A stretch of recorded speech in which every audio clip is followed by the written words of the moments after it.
जय हिंद। आज मैं आपके लिए इतिहास के इम्पोर्टेंट क्वेश्चन लेकर आई हूँ जो परीक्षाओं में पूछे जाने की संभावना है।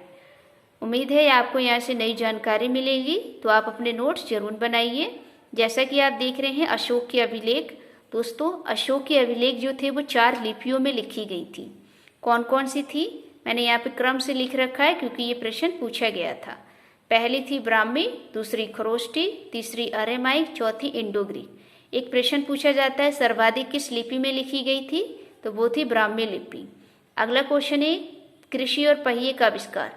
आप जानते हैं नव पाषाण काल में हुआ था। आपको नोट करना है पाषाण काल को कितने भागों में बांटा गया है? 3। पूरा पाषाण काल, मध्य पाषाण काल, नव पाषाण काल।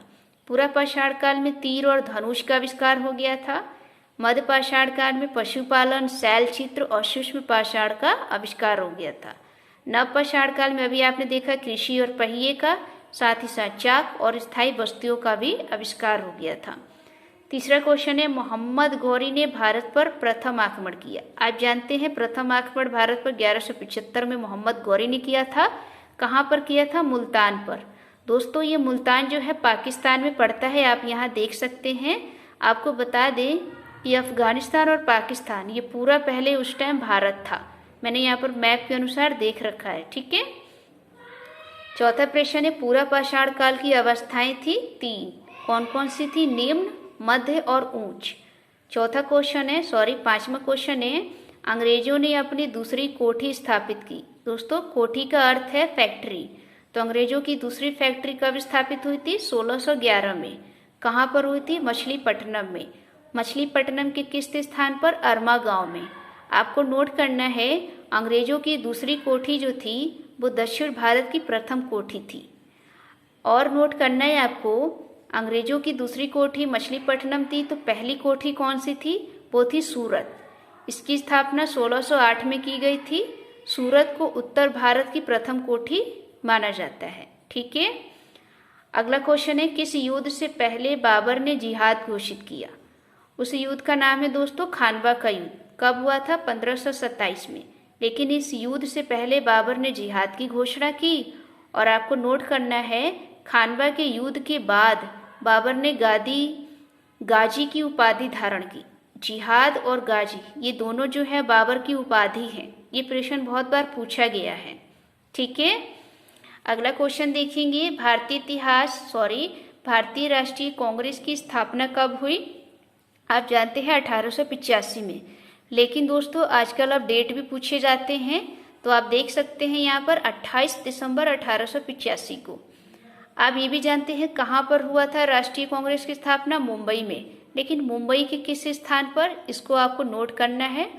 वो था गोकुलदास तेजपाल संस्कृत विद्यालय। आप देखेंगे इसके अध्यक्ष कौन थे? व्योमेश चंद्र बनर्जी, जिनको हम लोग शॉर्टकट में WC बनर्जी कहते हैं, और ये ईसाई थे। अगला क्वेश्चन है 8वां सैडलर आयोग का गठन कब किया गया था? आप जानते हैं 1917 में इसका गठन हुआ था। नोट करना है ये सैडलर आयोग गठित क्यों किया गया था, क्या कारण था? तो इसका कारण था कलकत्ता विश्वविद्यालय की कार्य प्रणाली के दोषों को दूर करने के लिए। जो कलकत्ता विश्वविद्यालय था उसमें जो कार्य करने के दोष थे उनको दूर करने के लिए इस आयोग की स्थापना की गई। एक क्वेश्चन पूछा ये भी गया है कि इस आयोग में भारतीय सदस्य थे? जी हाँ, 2 लोग थे जिनका नाम है आशुतोष मुखर्जी और एक थे जियाउद्दीन अहमद। ये 2 व्यक्ति जो थे वो भारतीय सदस्य थे सैडलर आयोग की। अगला 9वां क्वेश्चन देखेंगे इंडियन एसोसिएशन की स्थापना किसने की? आप जानते हैं सुरेंद्रनाथ बनर्जी और आनंद मोहन बोस ने। इन दोनों ने मिलकर इंडियन एसोसिएशन की स्थापना की। कब की थी? 1876 में। आपको नोट करना है इंडियन एसोसिएशन जो थी वो कांग्रेस से पूर्व राष्ट्रीय स्तर पर प्रथम राजनीतिक संगठन थी। क्योंकि दोस्तों कांग्रेस तो 1885 में आई थी, तो इससे पहले कौन सा संगठन आ गया था? Indian association. ये आपको नोट करना है, ये क्वेश्चन पूछा गया है। 10वां क्वेश्चन देखेंगे चीनी यात्री हेनसांग का आगमन किसके काल में हुआ था? आप जानते हैं हर्षवर्धन। हर्षवर्धन का काल कब से था? 606 से लेकर 647 तक। अगला नोट करना है हेनसांग किस शताब्दी में आया था? वो थी 7वीं शताब्दी में। ये प्रश्न पूछा गया है। हेनसांग की एक किताब थी जिसका नाम था सी यू की, जिसका अर्थ है पश्चिमी देशों की यात्रा। तो ये आपको इतिहास के प्रश्न कैसे लगे? उम्मीद है आपको ये जानकारी अच्छी लगी हो। अगर अच्छी लगी हो तो हमारे वीडियो को लाइक करिए, शेयर कीजिए और सब्सक्राइब कीजिए। मिलते हैं नेक्स्ट टॉपिक में। जय हिंद।